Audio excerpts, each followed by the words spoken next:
नमस्कार दोस्तों, स्वागत है आप सभी का आपके अपने इस YouTube चैनल पर जिसका नाम है जीएस बूस्टर।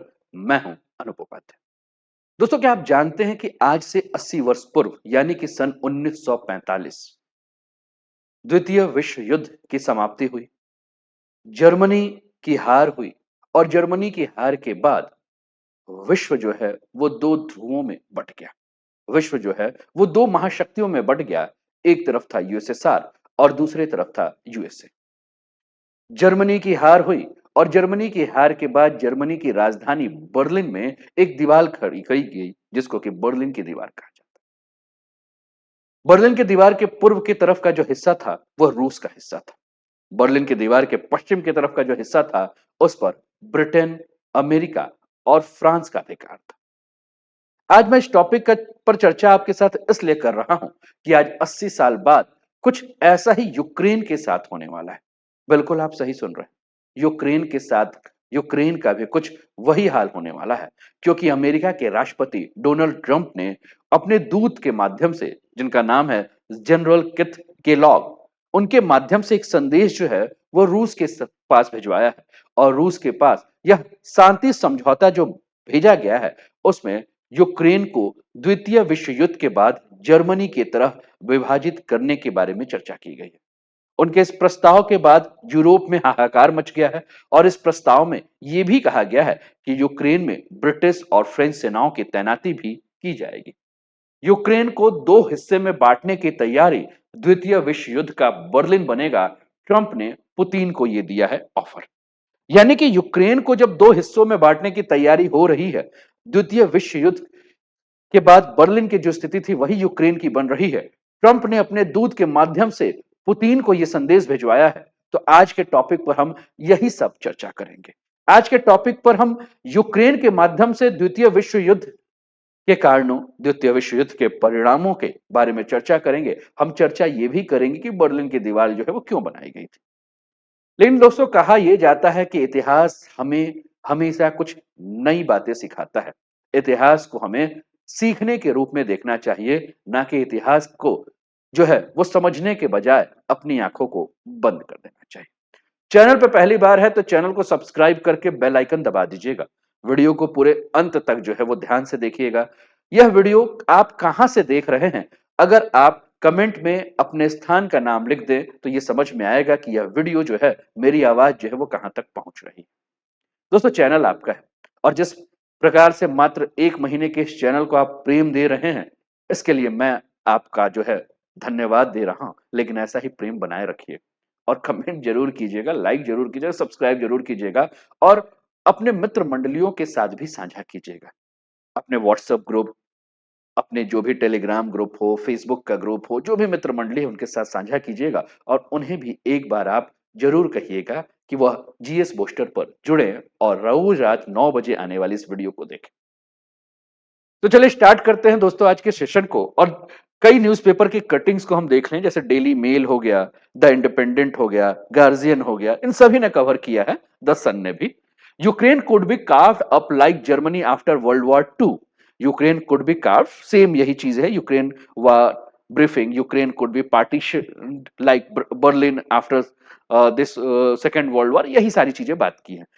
गर्जन कहता है कि Ukraine war briefing, Ukraine could be partition like Berlin after second world war से यूएस एंड वॉर। क्या है पूरा का पूरा मामला, इसको समझते हैं। हम बैटल ऑफ बर्लिन के बारे में भी चर्चा करेंगे। लेकिन जैसा कि हमने कहा दोस्तों कि इस समय अमेरिका के जो राष्ट्रपति हैं ट्रंप, उनके जो दूत ने जो सुझाव दिया है कि यूक्रेन में अगर शांति चाहिए तो यूक्रेन में शांति के लिए हमें क्या करना होगा, यूक्रेन को शांति योजना के तहत दो हिस्सों में बांटना होगा। वैसे ही बांटना होगा जैसे जर्मनी को जो है वो पूर्वी जर्मनी और पश्चिमी जर्मनी में बांटा गया था। द्वितीय विश्व युद्ध के बाद बर्लिन की तरह ही इसका विभाजन करना होगा। जर्नल किथ कैटलॉग का ये जो प्रस्ताव है, यह ब्रिटेन और फ्रांस के बारे में कहा जा रहा है कि ब्रिटेन और फ्रांस जो है वो पश्चिमी यूक्रेन में नियंत्रण क्षेत्रों का जो है वो नेतृत्व कर सकते हैं, जो रूसी आक्रामकता को रोकने के लिए उत्प्रेरक के रूप में कार्य कर रहे हैं। इसका मतलब यह होगा कि यूक्रेन की पूर्वी भूमि का 20% हिस्सा जो है, जिस पर रूस ने पहले से कब्जा कर लिया है, पुतिन के नियंत्रण में वैसे ही बना रहेगा। दोनों पक्षों के बीच यूक्रेनी सेनाएं होंगी जो लगभग 18 मील चौड़ी डीएमजेड यानी कि डीमिलिटराइज्ड जोन में जो है या उसके पीछे जो है वो काम करेगी। आगे बढ़ते हैं, आगे बढ़ते हुए और सब बातों को जो है समझते हैं। आप अपने स्क्रीन पर ये तस्वीर देखिए, यह यूक्रेन की वर्तमान तस्वीर आपको देखने को मिल रही है और यूक्रेन की वर्तमान तस्वीर पे आप देखेंगे, दोस्तों ये जो आपको पूर्व का हिस्सा देखने को मिल रहा है ना? जो हल्का सा रेडिश कलर का आपको नजर आ रहा है, यह पूरा एरिया वो है जिसपे कि रूस ने कब्जा कर रखा है, ठीक? यह जो येलो कलर में आपको नजर आ रहा है, यह वो हिस्सा है जहां यूक्रेन की फोर्स है और ये जो आपको थोड़ा-सा ब्लूइश नजर आ रहा है, यहां आपको 3 झंडे नजर आ रहे हैं दोस्तों। एक झंडा आपको ब्रिटेन का, दूसरा फ्रेंच और तीसरा यूक्रेनियन, यानी कि ये तीनों मिलकर इस क्षेत्र पर कब्जा किए। अब अमेरिका के जो दूत हैं जो कि 80 साल के, उन्होंने कहा कि देखिए नीपर के पश्चिम में एंग्लो फ्रेंच नेतृत्व की सेना व्लादिमीर पुतिन के शासन के लिए जो है वो बिल्कुल उत्तेजक के रूप में काम नहीं करेंगे, यानी कि कहीं से भी ये पुतिन को जो है परेशान नहीं करेंगे। उन्होंने ये भी कहा कि यूक्रेन इतना बड़ा है कि वह युद्ध विराम लागू करने पे जो पूरी की पूरी जो सेना है उसको कहीं भी जो है वो समायोजित कर सकती है। केलॉग ने अपना जो विचार है उस पर स्पष्ट किया है कि यह लगभग वैसा ही होगा जैसे द्वितीय विश्व युद्ध के बाद बर्लिन के साथ हुआ था, जब आपके पास उस रूसी क्षेत्र में एक फ्रांसीसी क्षेत्र और एक ब्रिटिश क्षेत्र और एक अमेरिकी क्षेत्र में जैसे बांट दिया गया था। यानी कि कुल मिलाकर अगर हम बात करें दोस्तों, तो पूरा का पूरा जो यूक्रेन है उस यूक्रेन को दो हिस्सों में बांटा जाएगा और विभाजन भी जो है एक नदी को जो है वो किया जाएगा। आपके स्क्रीन पर दोस्तों एक नदी आपको नजर आ रही होगी, मैं फिर से इसको रेड लाइन के माध्यम से समझाता हूं, आप इसको रेड लाइन को देखिएगा, समझिएगा। ठीक है, ये जो नदी है इस नदी का नाम है डीनिप्रो नदी। तो कहा यह जा रहा है कि डीनिप्रो नदी जो है वह रूस और यूक्रेन के बीच में सीमा का काम करेगा, यानी कि यूके फ्रांस की सेनाएं जो हैं वो डीनिप्रो नदी के पश्चिम में रहेंगी, ठीक। और जो रशिया की सेना है वह इस नदी के जो है वह पूर्व में जो है वो रहेगी, ऐसा जो है वो कहा जा रहा है इस माध्यम से। तो कुल मिलाकर ये बातें जो कही जा रही हैं, उसके अलावा ये भी कहा जा रहा है कि अमेरिका इन क्षेत्रों में जमीन पर अपना कोई भी सैनिक जो है वो तैनात नहीं करेगा। साथ ही साथ 18 मील चौड़ा एरिया जो है वह एरिया ऐसा एरिया होगा जो कि डीमिलिटराइज्ड जोन होगा, यानी कि वर्तमान सीमा रेखाओं के साथ लागू किया जाएगा और इसको बहुत आसानी से जो है वो बांटा जा सकता है। पिछले कुछ महीनों में हम देख रहे हैं कि किस प्रकार से पुतिन और ट्रंप के बीच में चर्चाएं हो रही हैं, बातें हो रही हैं और पुतिन के खास जो हैं रूसी विदेश मंत्री जिनका नाम है सरगरी लावरोव, उन्होंने भी इस बात पर जोर दिया है कि केम्ब्रिल किसी भी परिस्थिति में जो है किसी भी नाटो राष्ट्र को शांति सेना में जो है वो स्वीकार नहीं करेगा। अब ट्रंप प्रशासन के द्वारा जो ये प्रस्ताव दिया गया है, इस प्रस्ताव को लेकर यूरोप में जो है वो हड़कंप मच चुका है। यूरोप जो है टेंशन में है क्योंकि अमेरिकी राष्ट्रपति डोनाल्ड ट्रंप के यूक्रेन की इस शांति सुनिश्चित करने का जो प्रस्ताव है, इस प्रस्ताव के बारे में ऐसा माना जा रहा है कि युद्ध विराम पर पहुंचने के बाद डीनिप्रो नदी जो है वह एक सीमांकन रेखा के रूप में जो है वो बना रहेगा। केलॉग ने जब यह सुझाव नहीं दिया है कि पश्चिमी सेनाओं के नदी के पूर्व में पुतिन की कोई और क्षेत्र जो है वो सौंप देना चाहिए, ऐसा इन्होंने कुछ नहीं कहा है।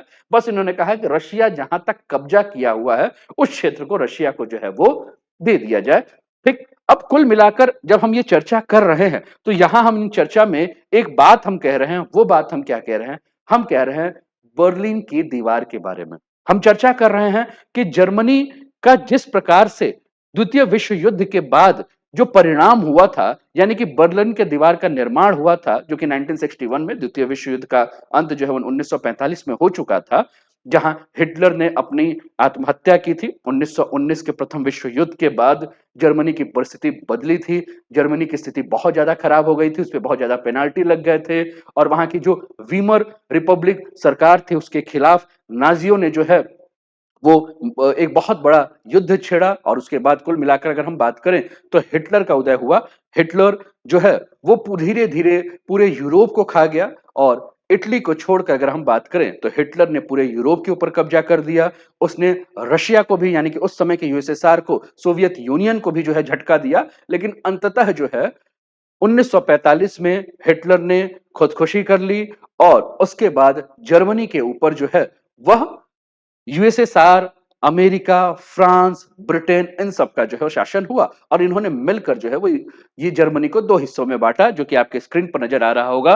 पूर्वी जर्मनी और पश्चिमी जर्मनी। पूर्वी जर्मनी पे आप देख रहे हैं कि सोवियत यूनियन का राज था और पश्चिमी जर्मनी में आप देख रहे हैं कि फ्रांस, ब्रिटेन और अमेरिका का राज था।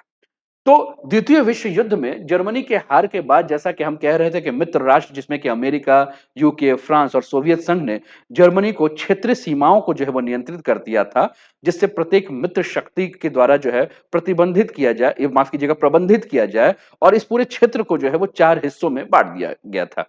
प्रत्येक देश ने एक अलग हिस्से की जिम्मेदारी ली और जर्मनी का जो पश्चिमी क्षेत्र था, उस पश्चिमी क्षेत्र पे हमने जैसा कहा कि पश्चिमी क्षेत्र पे आपको अमेरिका, फ्रांस और ब्रिटेन देखने को मिला, जबकि पूर्वी क्षेत्र पे हमने बात किया कि सोवियत संघ ने जो है वो पूर्वी जर्मनी पर जो है वो नियंत्रण कर रखा था। अब हमें ये चीज और भी समझना होगा कि बर्लिन जो है वो सोवियत संघ के अधिकार क्षेत्र में आता था, परंतु जर्मनी की राजधानी बर्लिन थी, इसलिए चारों लोगों ने जो है वो बर्लिन को ही विभाजित करना चाहा और बर्लिन के विभाजन के पश्चात अमेरिका, ब्रिटेन और फ्रांसीसी क्षेत्र जो है वो पश्चिमी बर्लिन पर बन गए और सोवियत संघ जो है वो पूर्वी बर्लिन पर हो गया। ठीक ऐसा ही कुछ जो है वो इस समय बात किसकी की जा रही है, ऐसा ही कुछ यूक्रेन के विभाजन के बारे में बात किया जा रहा है और कहा जा रहा है कि डी निप्रो नदी को जो है वो क्या कर दिया जाएगा, यहां बॉर्डर जो है वो बना दिया जाएगा, ऐसी बातें कही जा रही।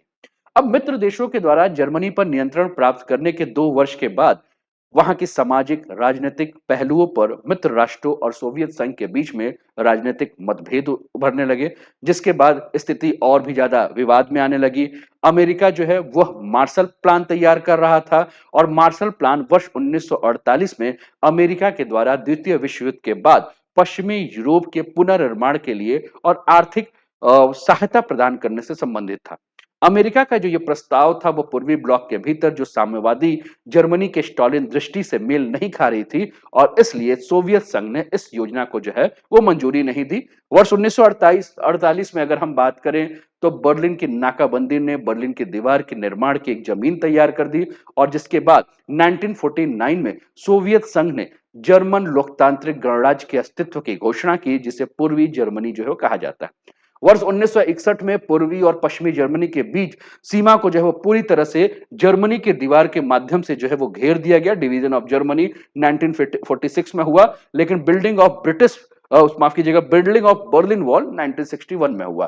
तो 1961 में पूर्वी और पश्चिमी जर्मनी के मध्य जो है वह दीवार जो है वो खींच दी गई। आपकी स्क्रीन पर ये बर्लिन की दीवार देखने को मिल रही है, जिसके माध्यम से जो है पूर्वी बर्लिन और पश्चिमी बर्लिन में आवाजाही जो है वो पूरी तरह से बंद कर दिया गया और राजनीतिक घटना की कीमत वहां के स्थानीय लोगों को जो है वो भुगतना पड़ा। वहां का घर, वहां के परिवार, वहां के नौकरी जो है वो सभी लोगों से छिन गए और पूरी तरह से जर्मनी के लोगों का जो जीवन है वो बदल गया।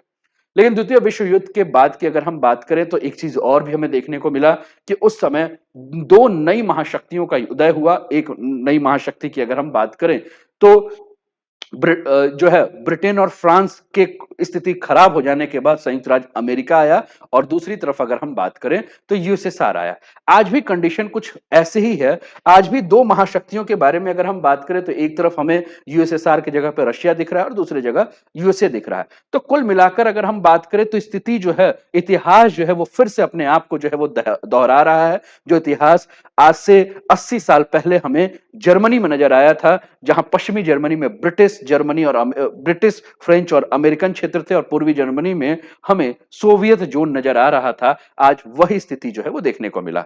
तो कुल मिलाकर इन दो महाशक्तियों के बीच की लड़ाई, दो महाशक्तियों के नाक के कारण कभी जर्मनी का विभाजन हुआ और आज इन्हीं दो महाशक्तियों के नाक के कारण हमें यूक्रेन का विभाजन देखने को मिल रहा है। इसीलिए जब मैंने इस टॉपिक की शुरुआत की तो मैंने कहा कि इतिहास हमें हमेशा कुछ नया सिखाता है। इतिहास से सीखने के बजाय अगर हम इतिहास से अपनी आंखें बंद कर लें, अपना मुंह मोड़ लें, तो ये हमें हानि पहुंचाता है। आपकी क्या राय है? आप भी कमेंट के माध्यम से जरूर बताइए कि क्या अमेरिका और यूएसएसआर के नाक की लड़ाई के चलते फिर से एक नया बर्लिन का दीवार बनने जा रहा है? कैसा लगा सेशन जरूर बताइए और वीडियो पसंद आया होगा दोस्त तो वीडियो को लाइक कर दीजिएगा, चैनल को सब्सक्राइब कर दीजिएगा, अपने मित्रों के साथ साझा कर दीजिएगा और कमेंट अवश्य कीजिएगा। तो अपना ध्यान रखिए, स्वस्थ रहिए, मस्त रहिए, तंदुरुस्त रहिए, हंसते खेलते मुस्कुराते हुए जीवन का आनंद लीजिए।